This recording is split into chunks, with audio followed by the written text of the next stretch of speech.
In this video, I will show you how to make your Instagram account public. First of all, go to your Instagram app. After you open your Instagram, tap on your profile icon at the bottom right side. Tap on this menu at the top right side. Scroll to down and tap on this section where it says account privacy. Under this account privacy, as you can see now, my account now is private. So tap on this option to turn it off. Tap on this switch to public. So now you make your account public. Now everyone can be able now to see your post and your followers on your Instagram.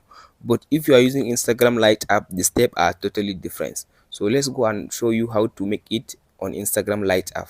So after you open your Instagram Lite app, tap on your profile at the bottom right side. Tap on this menu at the top right side. So tap on these settings. Under the settings, go to privacy.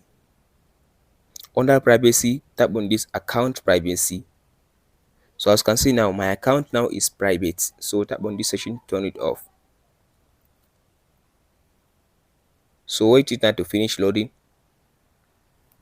So as you can see now, I turn off the private account. Now my account is public. Hope this video helps you out. Don't forget to like and subscribe. Thank you for watching.